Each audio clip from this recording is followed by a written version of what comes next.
Peggy 18.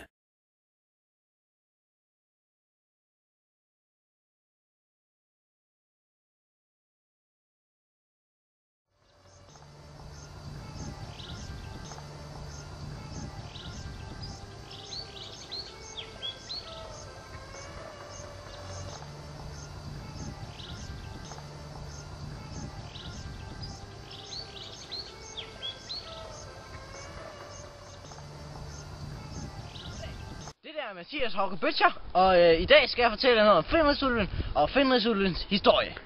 Jeg står her på grænsen mellem Midgård og Udgård, og det var faktisk lige heroppe på Djævlebakken, at Fenrisulven den blev lavet.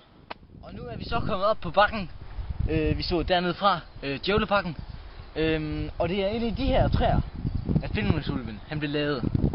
Det der sker her, da Fenrisulven blev lavet, det er at Loke, der er på rejse i Udgård, han møder en jættekvinde, som han synes er rigtig pæn åbenbart. Og hende hygger han sig så lidt med, og de får så 3 børn.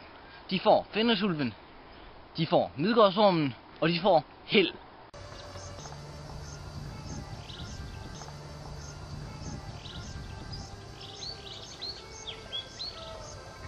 Her kommer Loke gående i Udgård.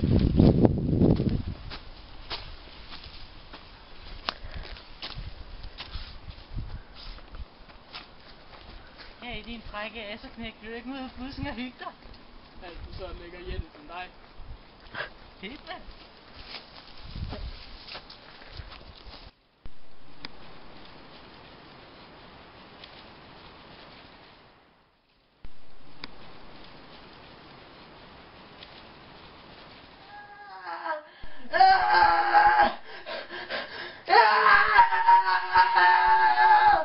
Det blev en ulv.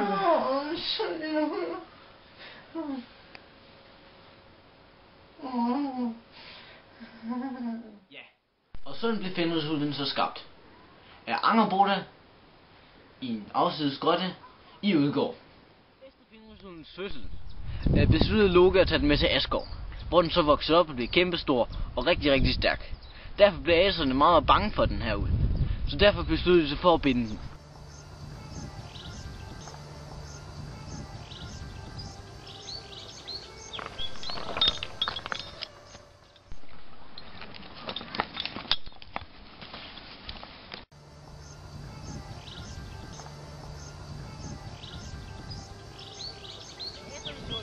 Den første lænke besluttede sig for at bruge magi. Derfor fik de 2 kloge dværge til at smide en magisk lænke, der hed Gleipnir. Den her lænke var lavet ud af 6 magiske ting. Dengang de besluttede sig for at binde rundt om Fenrisulven, blev ulven mistænksom. Derfor gik det hele så galt, og Tyr mistede sin ene arm.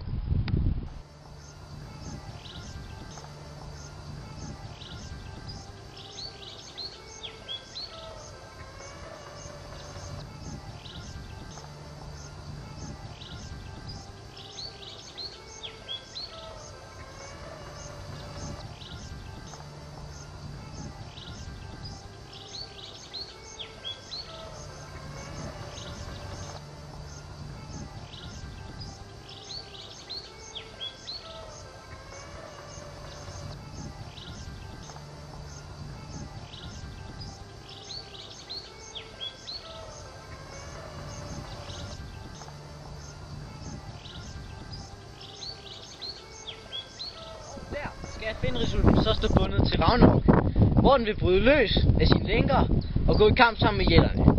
I kampen vil den dræbe Odin, asernes konge, og hans søn vil så komme og dræbe Fenrisulven for at hævne sin far. Ja, det er så historien om Fenrisulven, og det siges, at den står bundet inde bag ved mig i disse træer. Men der er ingen, der ved, om det passer, fordi at der er ingen, der har turet ved at kigge, fordi de simpelthen er så bange for den der ulv. Nå, men det var så beretningen om Fenrisulven, og jeg trækker af for denne gang. God aften.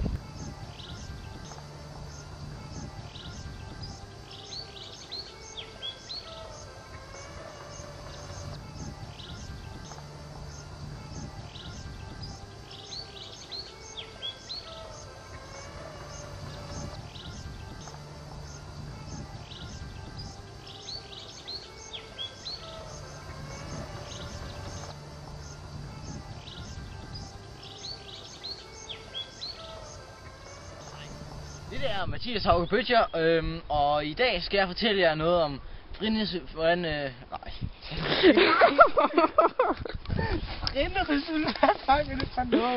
Goddag. Det er Mathias Hauge Bøtcher, og jeg skal i dag fortælle jer noget om Fenrisulven og Fenrisulvens historie. Jeg står her. Goddag. Det er Mathias Hauge Bøtcher, og i dag skal jeg fortælle jer noget om Fenrisulven og Fenrisulvens historie. Jeg står her på grænsen mellem Midgård og Udgård, og det var faktisk en jættekvinde, som han synes er rigtig pæn åbenbart. Og hende hygger han sig så lidt med, og de får så 3 børn. De får Fenrisulven, de får Midgårdsormen, og de får Hel.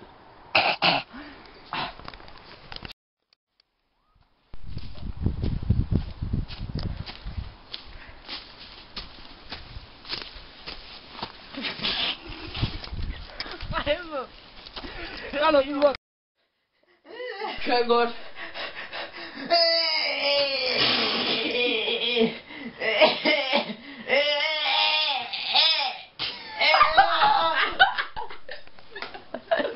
Folk er der kommet højt i blod her.